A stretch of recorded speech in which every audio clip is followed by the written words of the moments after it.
السلام علیکم ورحمۃ اللہ وبرکاتہ۔ الحمدللہ رب العالمین، اللہم صلی علی محمد وعلی آل محمد۔ آج کی اس نشست میں ہم عمران خان صاحب کے اوپر جو حملہ ہوا اس کے بارے میں بات کریں گے،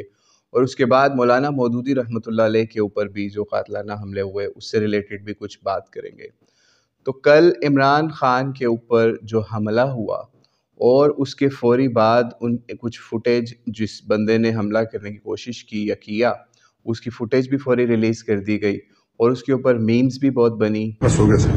اچھا یہ بتاؤ کہ یہ تم نے کام کیوں کیا ہے؟ السلام علیکم۔ ہاں کہ انہوں نے پوچھا ہاں تم کیا کرنے آئے تھے،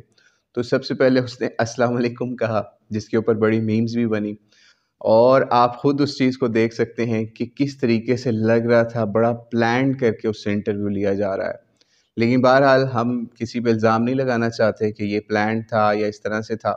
لیکن بہرحال لگتا یہی ہے، جیسے عمران ریاض خان اور لوگوں نے بھی الزام لگایا کہ جناب یہ پلان تھا سارا،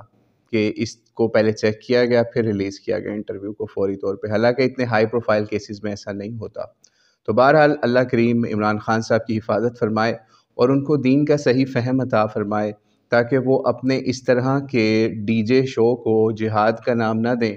بلکہ اس کو ایک سیاسی رنگ میں ہی رہنے دیں، یعنی جمہوری رنگ میں ہی رہنے دیں۔ اور جب آپ خود سوچئے کہ وہ خود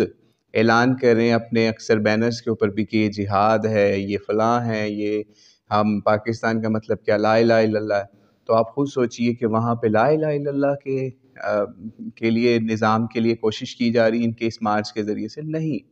وہ تو سارا اپنی گورنمنٹ کے لیے، گورنمنٹ دوبارہ بنانے کے لیے الیکشن کیمپین کر رہے ہیں، جس کے اوپر یہ اس طرح کی کارروائی کل کسی نے کر دی۔ تو بہرحال اللہ کریم ان کے اوپر یہ حملہ کرنے والوں کو سخت سے سخت سزا دلوائے۔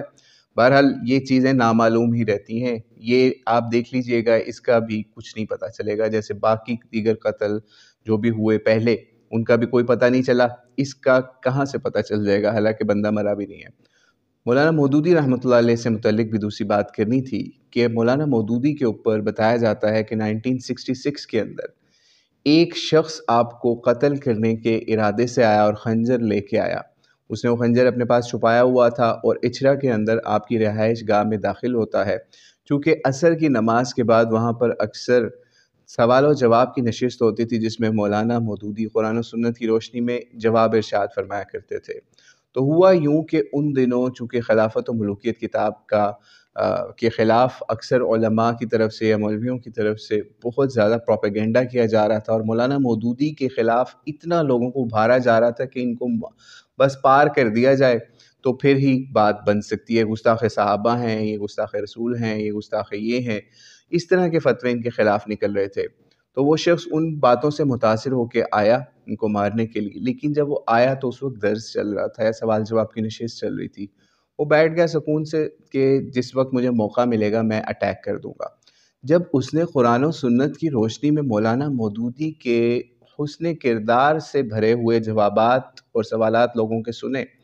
تو وہ اتنا متاثر ہوا کہ مولانا مودودی کے پاس گیا اور وہ خنجر لے کے آپ کی قدموں میں رکھا یا آپ کے پاس پیش کیا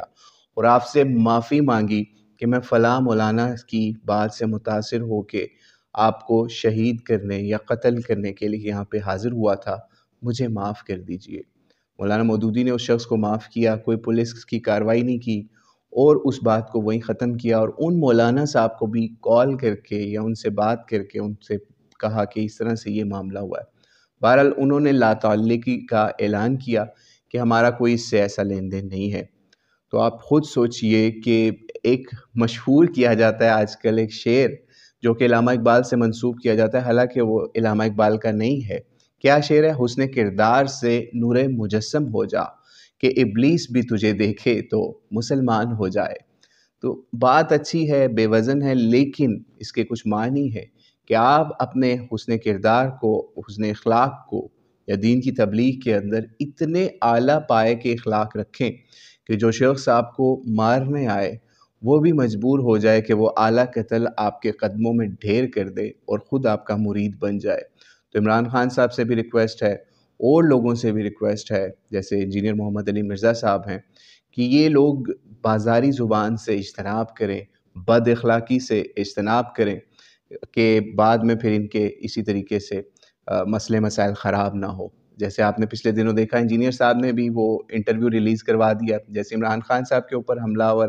اس کا ریلیز ہوا، ان کا جو تھا حملہ آور ان کو بھی یہی چاہیے تھا کہ اس کا انٹرویو اس طرح سے ریلیز اس طرح سے نہ کرتے، نہ اس کو پولیس میں دیتے،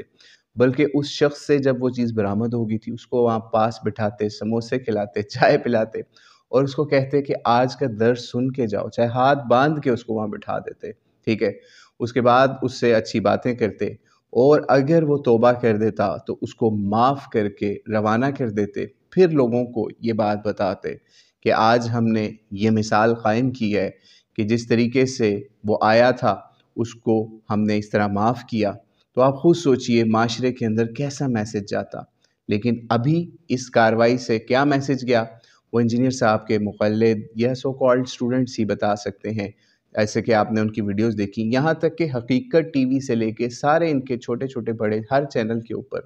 وہ اس لڑکے کا انٹرویو لگایا گیا اور اس کے اندر کیا تضاد بیانیاں تھیں وہ آپ خود ملاحظہ کر سکتے ہیں، ہم اس کے اوپر کمنٹ نہیں کریں گے. لیکن بہرحال یہ کام ان کو کرنا چاہیے تھا. تو بہرحال اللہ کریم سے دعا ہے ہمارے علماء کی، ہمارے اساتذہ کی، ہمارے جو سیاسی لیڈر ہیں، اللہ کریم ان کی حفاظت فرمائے اور پاکستان کو ایک پیسفل کنٹری بنائے. اللہ عالم بالصواب. السلام علیکم ورحمۃ اللہ وبرکاتہ.